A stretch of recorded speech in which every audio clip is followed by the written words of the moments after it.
You don't always hear stories about people like Specialist Christopher Lunsford of Sims. He was the first person hurt in the 498th Transportation Company unit out of Mobile. Lunsford was hurt in April when his vehicle was hit by a bomb while traveling in a convoy in Iraq's Sunni Triangle.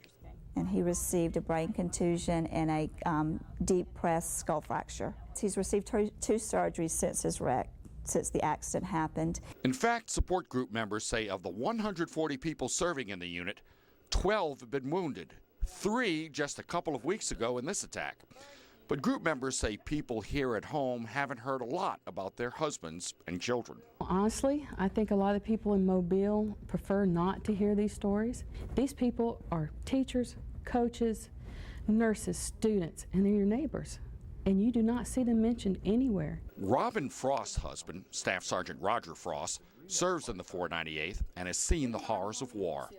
3 soldiers in his convoy were killed when a Humvee was hit by a homemade bomb last week. One man had a hole in his side. He was paralyzed from the waist down, but he managed to get himself out of the Humvee, drug himself out, and they got to him. They tried administering CPR, but he still died en route. The support group wants to make sure their loved ones are remembered. They say this gathering Wednesday is the first time they've had enough donated supplies to send off in a big group.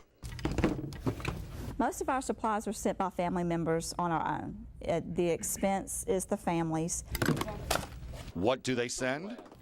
Kool-Aid, hard snack items that don't melt, nothing chocolate, except for Tootsie Rolls. You can't kill a Tootsie Rolls. Reporting for Mobile, Steve Alexander, News 5.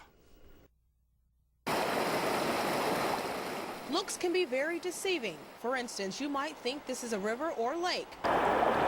After taking a closer look, this is actually a flooded road on Ranch Road East in Grand Bay. We're stuck. We cannot get out. We have to be prepared. If we know there's rain in the forecast, we have to be prepared, whatever we need, because we're not going to be able to get out for the rest of the day. There's only one way in and one way out. The cars have to stop on this side and either wait for a four-wheel drive truck to try to get them through, or do what me and you did, walk through it. The folks in this area say they've tried time and time again to get someone to come help build up this road. However, their complaints have fallen on deaf ears. We called the county, and the county said they couldn't do nothing. We have done everything we could do to get someone involved to help us. And they say it's a private road, they cannot assist us. Those living here say over time the floodwater damaged the road, which is even worse. If someone needed to get to one of the 35 families, it would be very difficult. We have a fire, the fire truck couldn't come in here, the ambulance can't come in here. They hope it will never come to that, but wish someone would come to their rescue before it's too late. In Grand Bay, Keisha Payton, News 5. First rain was bad. I think it was 17 inches. Then we got into 10 inches the next time, and then 4 inches. For the past 3 weeks, this has become the way of life for Terry Mills and his family. If they want to go anywhere, they have to walk through this first. I've been toting the kids out in my truck, getting on the buses. Every morning I have to get up early, take them out there, unload them, go get groceries in a truck, getting stuck.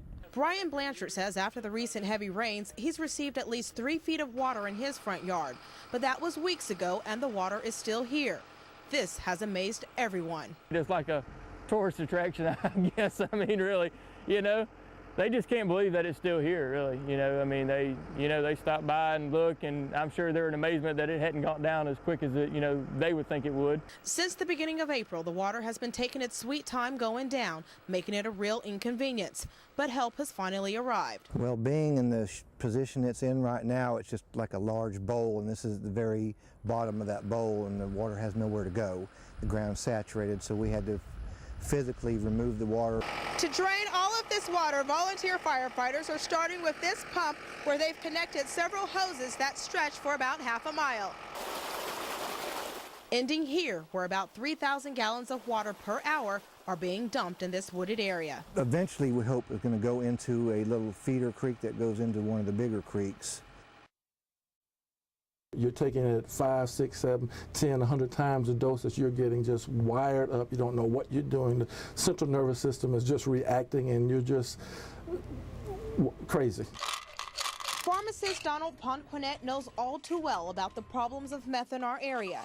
He's familiar not only with seeing reports on the news, but also seeing firsthand the ones who are addicted to the illegal drug. That's with the heart racing, the blood pressure going up, your stroke is causing strokes. ER is overloaded with people coming in there from these conditions and stuff. The Wings of Life in Mobile helps drug addicts turn their lives around. We spoke with Michael, who had been addicted to meth for about 2 years. At the agency's request, we are not showing his face. It grabs a hold of you and you don't let you go. I mean, you take a hit of it and it's like, whoa, you're looking for the next hit. Michael has been drug-free for about 90 days. He says his choice to use drugs caused him to lose a whole lot more. I was married, had a child, had a good job.